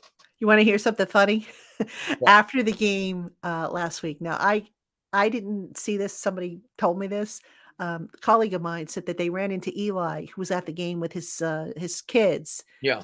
and he went up to him and he goes, "Hey, Eli, um, they don't have a number 10 filled on this team. Any chance of that changing?" So Eli was just kind of laughing about it, and he goes, "I don't think I could fit into the number 10 anymore." Because they were like, "Any chance of you coming back and playing quarterback while these guys are injured?" Well, he could come back as Chad Powers. Yes, it's Chad Powers, exactly. Interesting. Wasn't Chad? Chad was the name of Eli's character, I think, on Saturday Night Live, right? The famous courtrooms. Oh, I know Yeah. the scene you're talking about. I don't Yeah, remember what. I'm pretty sure he was a Chad there. He's got some kind of I guess he likes the name Chad. I don't know. Eli's hilarious. I mean, Oh, I love Eli. How could you not love Eli? how can you not love him? And he's bringing that personality is coming out. Yeah. And the topic that I have to talk to him about, it's a commercial he did for, I think it was Quaker Oats, and it's really a cute commercial. I'm sure we'll play it and everything on the show, which will be taped. I know somebody asked me if it was going to be live. It's got to be taped, unfortunately, guys. But yeah. We always talk about football, and Eli's just hilarious. I mean, I've done several in his after he's retired. My favorite one was when I did the Frito-Lay one with him and his dad, and it was hilarious. I don't know if Really? you guys saw it. It's probably still on YouTube if you want to check it out. I want to say it was around the Super Bowl. Wasn't Okay. this year's Super Bowl? It might have been last year's Super Bowl, but definitely check it out. It was hilarious. So He just has that great personality. he So does really does. Dayton. They both do. They both have a great personality. Yeah, and Daniel's like that too. They just don't let it come You out. think so? Well, you know better than me. Yeah. Yes. I've seen hints of it from Daniel. Daniel doesn't do as quite a good job as hiding it as Eli did, but you could see that, One thing that's I'll say about Daniel, you could tell they love him in that locker room. oh yeah. The players love him. You can't fake that. You could tell that they especially Yes. man, Barkley loves him to death, and you could see it, which that's great. That's what you want. You want your the teammates to respect the quarterback. I'll say that they definitely respect him. Absolutely. Absolutely. Jordan, you never know. Never say never. I mean, look, when they offer me Eli Manning on an interview, I trust me, I'll move what I've got to move to make it happen. But you never know. I won't say no. I won't say yes. I mean, got to build up the subscriber base. The more I have, obviously, the more I can do. I mean, I love the opportunity to talk to the former Giants as well as to the current Giants when they come on. So it's always fun, and it's something different. And I would love to have somebody, maybe do a live show. Maybe do it on a Thursday night with Chris. I mean, you would love that, wouldn't you? With Eli, are you kidding me? Or any player, any former player. Yeah. Are you kidding me? Of course. Yeah, Especially if you get Eli on a live show, I will drop everything in my schedule to come on. you and me both. Yeah. I would love that. But no, I mean, for sure. Basically, they give me like 10 minutes as a rule with these guys. And in the 10 minutes, I have to talk about whatever the marketing campaign is. And that's fine. That's fair. I totally get that. And sometimes the marketing agent will sit on the line just to make sure. And like, I remember the last time I did with Frito-Lay, the marketing agents texted me, "Are you going to talk about Frito-Lay?" I'm like, "Yes, I'm getting to it. Relax." No. And when I got to it, they were like, "Oh, this was great." So I'm like, I know how this works. So yeah. But we'll see. You never know. The bigger the show gets, I mean, anything could happen. Yeah, let's get Daniel on or Saquon on. Well, I mean, we'll see. We'll see what happens. I mean, I know I had Nick on, but that was a taped interview. That was one of my earlier ones. Yeah. Nick Gates, yeah. He was fantastic. That was actually before I was on YouTube. I think you can find that in the archives on the audio. But all right, T. Gerardo, how often has the NFL increased the roster size with more bigger, faster players getting hurt? Do you think they'll increase the roster limit soon? T, they just added a rule a couple of years ago where that you can call up 2 guys from the practice squad and make it 55, but you still got to put guys down, on the inactive list. So I never really got that, why they had the inactive list, but I guess it's, if guys are hurt, I like the old way they used to do it way back when. And I know I'm dating myself here, but you didn't have, excuse me, the rule where if somebody went on IR, they were, they had to wait 4 weeks. Or I guess it's kind of reflects the baseball rules Mhm. for the what's the oh gosh, I'm drawing a blank here. It's not injured reserve in baseball. What's it called? Oh, the DL. The I think DL. That's yeah. yeah. I couldn't remember what it I was think it called. is, right? The DL. I think it's a DL. Yeah. Uh, So but yeah, I was I forgot what I was gonna say. I lost my train of thought. It was something about I can't remember now. It was something about injuries, but I can't remember. Let's all get right. Fair. back to that. No, fair. All right. Who's my favorite player to interview? You know what? I don't have one, Moo, believe it or not. There are so many guys that I just enjoy, chit-chatting with or interviewing. Um, Guys who open up, who, depending on what it is I come to them with. The key to a good interview, I think, is you can't just go up to somebody and just start shooting from the hip. I've never been good like that. So a lot of times what I do is I will do some research and I'll find an angle and I'll try and build questions around it. So I'll script it. And sometimes it goes off script. So for example, I was talking with Adoree Jackson and he happened to mention something. I'm not going to tell you what he mentioned because I don't want anybody grabbing this and stealing this story from out from under my nose. But I'm trying to set it up.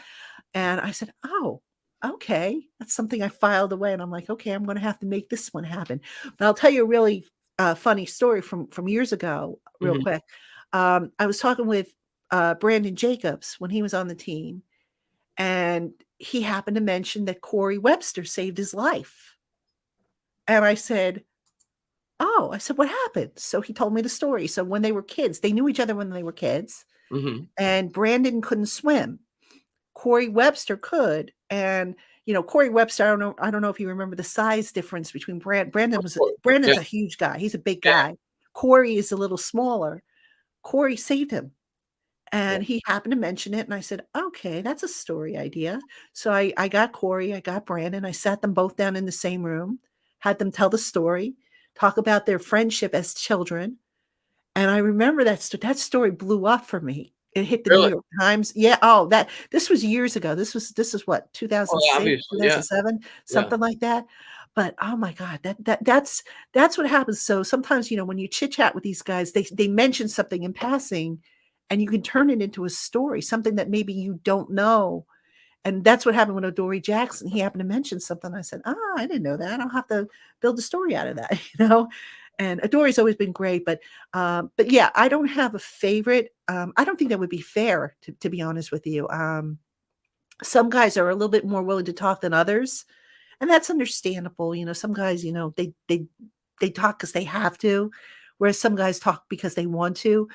Um, I'm gonna guess your favorite. You'll never say it because it's not fair. Nick Gates. I'm gonna say that He's Nick Gates. one of. I know. I've been gushing about Nick. I No, I know. like Nick too. I got He's to meet one of. him. Seems like But a I'm good guy. not. But do I have a single favorite? No. I, Yeah. I, that would be like a parent admitting they have a favorite child. Come Yeah. on. Yeah. No. I mean, you'd probably be better off asking me who haven't I liked interviewing over the past years or something like that. And even then, I wouldn't tell you because it's what's the point, right?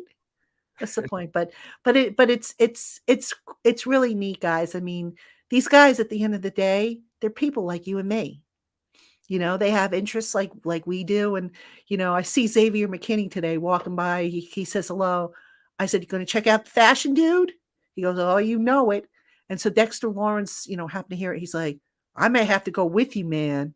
Because and the backstory between that is Xavier McKinney wants to design his own fashion line, as does Dexter Lawrence. Now, two very different fashion lines. Dexter's Yeah. obviously for the Bigger man. ample gentleman. Yes, the big and tall. Whereas Xavier is more of a, trend. I don't want to say trendier, but Xavier is Well, I hip. saw Xavier was wearing that custom black jacket. Xavier is very creative. He's a guy, and I know we're getting off topic here. I'm going behind the scenes here, so hopefully you guys enjoy this. Xavier is a very creative individual. He loves to draw. He's into art, and he actually he wanted to major in art. when he was in Alabama, and he couldn't make it work with his football schedule. But Mhm. he's very, very talented. He likes to draw. He wants to design his own fashion line. So he'll probably be at New York Fashion Week events and all this stuff and, develop all that stuff. So, sometimes it's nice to get to know these guys outside of the X's and O's because it helps you understand them better and it gives you something to talk about. You know what I mean? Yeah, I mean, I would listen. I find if I was a person that reported on the team, I'd find that more interesting than anything else. The stuff their stuff off the field, I find that just as interesting. So Yeah. I think that's awesome that you develop some kind of relationship with them. Yeah. And like Big Moo says, some players just don't interview well. They're shy or maybe they don't wanna, they're private and they don't wanna talk, and that's fine. You learn to respect those that, don't wanna talk, and you adapt, like sometimes talking to Kadarius Toney is a little bit of a challenge because he's trying to be cool and hip and all this stuff, and it's a different generation for me, and I'm like, But you can "Okay." also tell that Tony doesn't really like the media. It If we're it being, if depe we're being it honest. depends on who he's talking with. Yeah, I can honestly say in the past, and I haven't spoken to him, in detail or in depth rather, but see what also helps is when the teammates validate you. So, for example, Tony's locker was next to Shep's.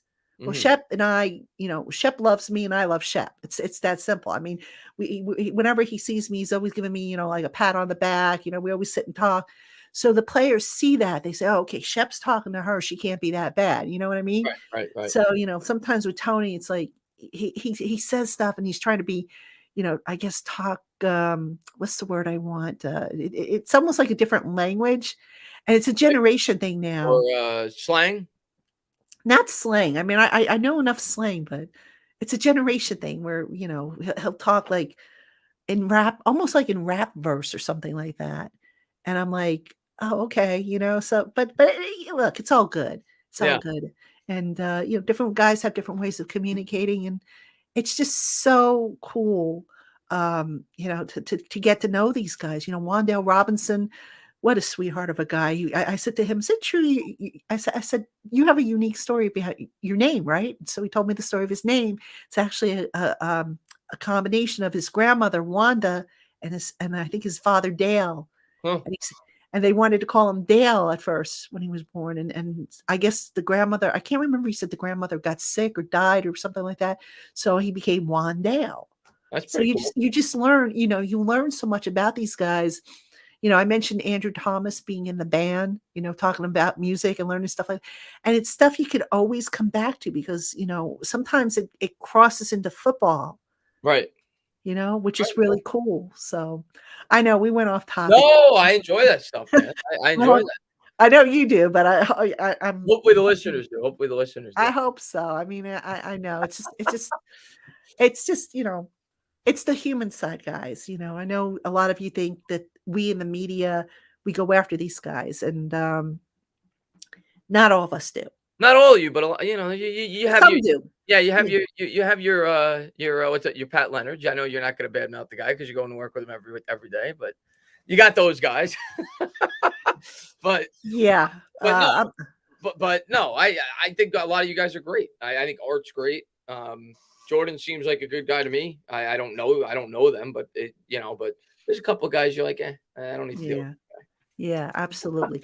All right, let's take a few more questions, and then I gotta run that video for you guys, and then Chris has got to jump because I think he's doing what are you doing, one with Bad Dog? Yeah, 10 o'clock. We're good. Bad Doggy. All right. Bad Dog, again, if you wanna come on with us, hit me up. We'd love to have you. I Yeah, know a we'll lot do of it. people have said, "Oh, you gotta have Bad Dog on," and I didn't even know you followed me. I realize it now, so Bad Dog, if you're still out there, let me know.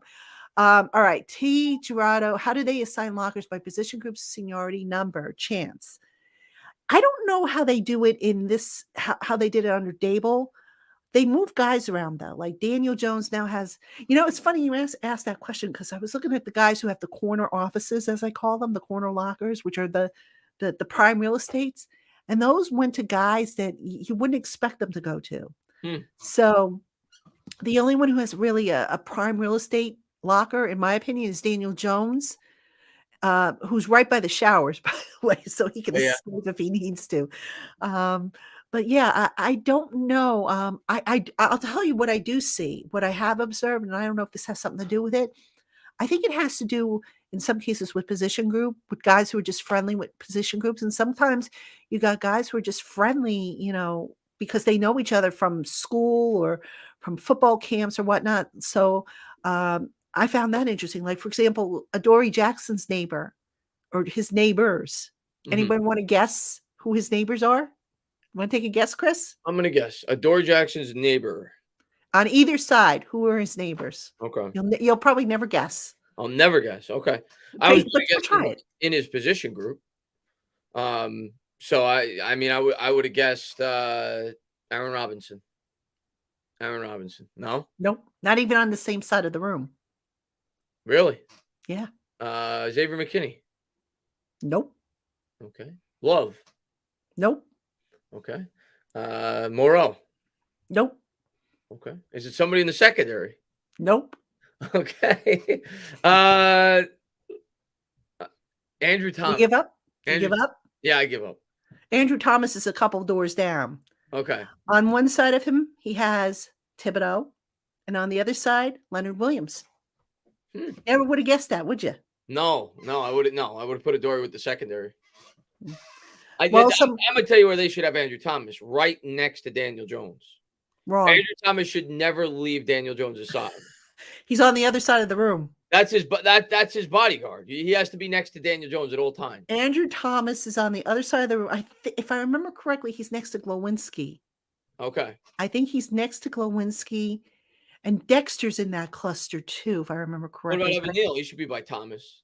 Evan Neal, I'm trying to remember. Where's Evan Neal? Is he on the? I don't think Evan Neal is by Thomas. No.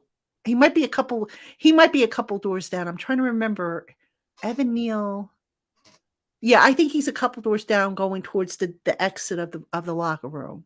But it's interesting, Daniel, like I said, he's got real estate because he can escape. And then next to him is Tony, and then you have Shepard. And then Xavier McKinney's on the other side. There's like a entrance to the back, which is off limits, where the showers are and all that stuff. So Xavier's on the other edge. Darius Slayton is next to him. Gary Brightwell, I think, is next to Slayton. So it's just very interesting to see the layout of the locker room. That's really a good question because, you would think, I think under McAdoo, they put all the guys according to position groups. And I want to say Shermer did something similar. I would have thought that because obviously these guys, they're the guys that work with one another all the time. You would think. But you know what, guys? They visit each other. There's no rule that says, Andrew Thomas can't go across the room and go see, the offensive linemen that are across the way there. Yeah. And then they have islands in the middle of the locker room for the practice squad guys. So now I will tell you the three specialists, Gillen, Kreider, and Gano, they're together. They are. Those three are together. Okay. Hence why they were probably introduced together. So the three musketeers really wanted to talk to those guys today, especially Gano and Gillen, going back to England, UK, the Scottish and all that stuff. But yeah. So he's got to be excited going back home. Well, maybe. I mean, depends on how they feel about, Britain and all that stuff. But that's not, I don't want to get into politics and all that stuff. So yeah. Amazing guy. Do you think the Giants would bring Shep back on a cheap deal? No. Wow. No, he's coming back. I doubt it. Yeah. I really do. I mean, look, I would love to see it, but I don't think it happens. I guess it's possible because if you would ask me that question last year, I would have said no also at this point in time. And they ended up bringing him back because he was willing to take a huge pay cut. So maybe, I mean, we're going to be really thin at the wide receiver spot as is. So maybe he is willing to come back on a really cheap. Yeah. Loves playing here. And if he does, at this point, is he a guy that you could really rely on, in terms of staying healthy? Probably not. So yeah, he wants to lead the game on his own terms. I hope he gets that opportunity. I'm not so sure it's going to be with this group, but Bad Dog, do me a favor, Bad Dog, on Twitter, send me an Ask P Train tweet so this way I can follow you. I don't know if I'm following you. I don't think I am, hit me up this way so I can DM you, and maybe next week we bring you on with Chris. We do Traina Tainah or Patty and Batty, as somebody said. Figure out a day that works for all of us. We'll figure out a day. Yeah, I mean, I think that would be cool if we could do that. So, yeah, definitely. All right, let's see. He says you already do follow him. Oh, I do follow you? Yeah. Okay, cool. So then send me a DM when you get a chance, and we'll figure something out. Even if we do something like over the weekend or something like that. I'm always up for an extra show, and I'm sure people would be interested. Okay, let's see. I just saw somebody said that they just came on, and they wanted to know if Landon's. I'm sorry, I think I lost it, but somebody asked if Landon Collins is going to play. No, I doubt it. He just got here. He's not playing. I doubt it. He doesn't know the playbook yet. He literally just signed. He just got here. So next week, I think against the run heavy Baltimore Ravens, that's when I would expect to see him. A little bit. Yeah, I don't think he'll get like 100% of the snaps, but he'll be involved in some way, shape, or form probably against Baltimore. Yeah. All right. I'm just looking to see if we have any more questions, because I know we got a little off topic here. But you think we're beating the Packers? Yeah. Are we beating the Packers? I think it's going to be a close one. I don't think it's going to be a blowout. Yeah. And I would take that, by the way. Even the game against Dallas wasn't a blowout, which I was happy to see. I'm with you, by the way. I think this is going to be close. I think it's going to be close, assuming that Jones plays. But Rodgers he could kill. He can beat in so many ways. Yeah. I just don't know. No, I'm picking the Packers, but I do think the Giants are going to keep it close. I think they're going to keep it competitive.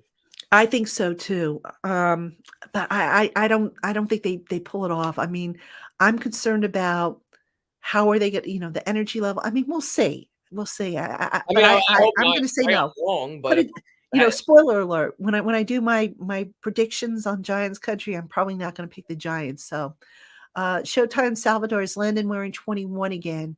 I don't know what he's wearing yet. He just got here, and I'm trying to think. Isn't 21 taken? No, I don't think it is. Some people were saying that today on Twitter that it's available, so they think he'll take that. Hold on. But didn't he? Sean Taylor's number, was retired by the Giants, if I'm not mistaken, right? Sean Taylor by the Giants. Sean Taylor. I know from what, because Landon's a big fan of Sean Taylor, so that's why. I just looked. 21's available. Julian Love is 20 and Adore is 20. Yeah, I'm looking right now. Yeah, 21 is available. So who knows? Maybe. Yeah, I would assume he would take that. Yeah, that's what he had you. Yeah, so we'll see. All right, so Papa Guzzo thinks the Giants will win. I hope so. Listen, if they win, that's going to be a big one. And there's going to be a lot to talk about. And yes, I will have David Turner on Monday. So I think they'll keep it competitive. I think they'll compete, and I do think we're going to be able to run. I do. Yes. The Packers have not been able to stop the run all year. So if we could run, I think we're going to keep it close. Yes. So I think we'll keep it close, and come down if we could create a couple of turnovers, and maybe the Giants have to think outside the box. A surprise onside kick. So don't be surprised if you see something like that, right? We've seen that Dable has courage, right? And he does what he thinks he needs to try to do to try to win football games, right? So I wouldn't be surprised if they do something like that. It's going to be tough to win this game, though, if you're being honest. Yeah, absolutely. Some of the players we're probably going to have out. Yep. Jack Cole Beasley retired this week, so I don't think. Oh, he did? Yeah, I saw he was retiring. So he played. He just came back. Yeah, I saw his agent, I think, announced that he was retiring to spend more time with the family. So, Big Moo says, "How much do you think Wink has brought out the best in Dexter?"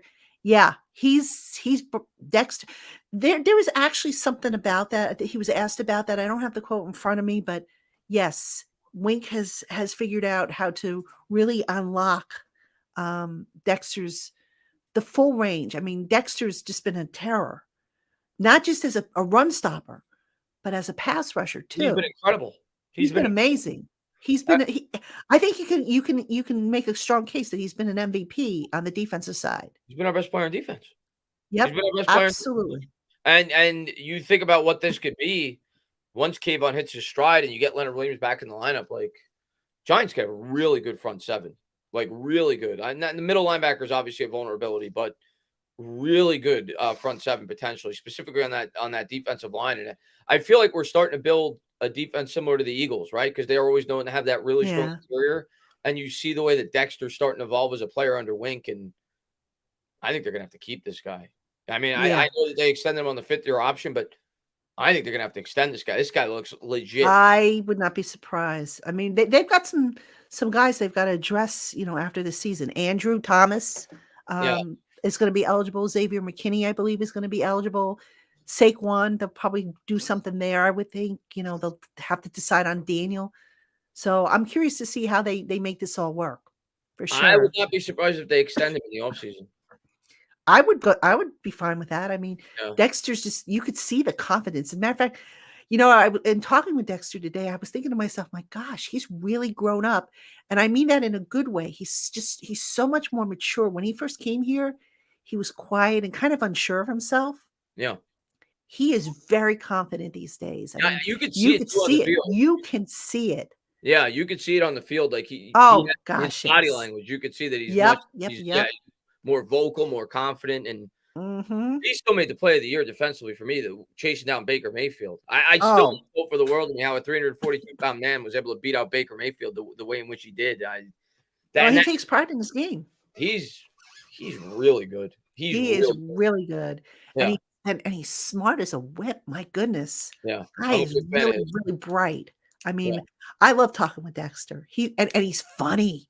Yeah, you can tell. You can tell. Sense of humor, man. He just cracks me up. Love the guy. Absolutely love the guy. All right, Duke 0-1. Do you think the players want Jones back? Yes. Yes, they do like him. Do they want him back? I would say, why not? I mean, what has Jones done to not, to alienate his teammates? He hasn't been a jerk to them. Yeah. He's been helpful to them. He's well liked in the locker room, but at the end of the day, it's not up to the players. It's up to Joe Schoen and Brian Daboll. So, again, the jury's still out. So yeah, no, the players don't make the decision, but as I said earlier, I definitely think the players respect Daniel Jones. Absolutely. And I definitely think they think he's a really good football player. Right. All right. Want to get a couple more in, and then I'll let you go because I know you got Bad Dog coming up, and then I got to play that video. So, Raekwon, Debnam, which would be a bigger win, Green Bay or the Ravens? Can we say both? I would say it's about even. It's about even. Yeah. I think both of them would be about equal in terms of impressiveness. I think it's about even. So, I'll take a split right now. I don't care who they beat out of those two. Get one. Yeah. I mean, I would be happy with it, and if they could get two, I think we actually have a little bit better of a chance to beat the Packers. I think so too. Ravens, I'm concerned about that one. Especially I'm not going to lie. Even though Wink knows that team, and you would think that would be an advantage over, say, the Packers, I'm a little bit more concerned about that. I said it before the year started. If there's going to be one game where I thought we'd get could get absolutely obliterated, it was that one, because coming back from London, we're not going to be well rested. You're going up against Lamar Jackson and that high powered offense. So that to me is that could be. Yeah, I'm concerned about that one. If there's going to be a game where it's going to be ugly, I think it'll be that one. I was just going to say, if there's going to be a game where they get blown out, that would probably be the one. How to put this up from Bad Dog? I have no idea. Good one, Bad Dog. I love it. And Jack Smith, I think you're talking about Beasley here. They reached out to him before he retired. So it was a contract issue, wasn't it? I read it was the dollar. Well, they offered him the bare minimum because that's all they can afford. And I think Beasley wanted a little bit more, but at the end of the day, he decided to retire. So it is what it is. But anyway, all right. Before we wrap up, folks, I do have one more video to play, but I know, Chris, you've got to jump. Yeah. So what we'll do, Chris, you go ahead and jump. Thank you for coming on, folks. I got to play one more video. This is for those of you who are into sports betting. I know some of you are. It's from BetOnline, one of our sponsors here. Promised that I would get it in on this show. So let me play it. Thank you all for coming. Monday, David Turner and I will be back. Actually, we'll probably drop that show early since we're going to finish up so early. And then Chris, hopefully next week again, you and Bad Dog. Hopefully we get Bad Dog on we'll here. figure out a day. I'll have to look at the Mets playoff schedule. Yeah. We'll see how obviously we got to work around the Mets playoff. That's priorities here, right? Hopefully they're still alive. They got the wild card this week. Normally we do this on Fridays, but I can't do it on Friday because the Mets got their opening playoff game tomorrow night. So yes, let's go we'll Mets. see. Yeah, let's go Mets. Let's hope they're still alive, but we'll work around the playoff schedules. Yes, absolutely. All right, I'll let you go, folks. I'm going to play this ad. I'll come back, say goodbye. But Chris, thank you. And let me get this ad in for you. Hey, All right. Giant fans, today's episode of the LockedOn Giants podcast is being brought to you by BetOnline. BetOnline has you covered this season with more props, odds, and lines than ever before. BetOnline, where the games start. And check out this special content from BetOnline. The Packers opened 7.5-point favorites last Sunday, moved to 8 on Monday, then all the way up to 9.5. We did take some sharp action on the Giants at plus 8.5 and plus 9.5. So the Packers are currently given 8. Yeah, Daniel Jones has that sprained ankle. Looks like he's going to give it a go, but his mobility might be limited. Of course, Saquon Barkley, he's tearing it up, leading the NFL in rushing with 463 yards, also has 2 scores. And he might have some success against the Packers D. They're 22nd in the league in rush against the rush, giving up about 126.8 yards per game. So, the Giants, with or without Daniel Jones, are going to try to keep it on the ground, where the Packers are with Aaron Rodgers are going to try to light it up.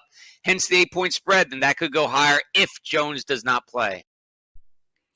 All right. Thanks, everybody, for tuning in. Again, Tainah, we will do this again, hopefully with Bad Dog. Everybody, have a great weekend. Go Giants, and we'll see you on Monday with David Turner. Take care, everybody. Have a good night, everybody.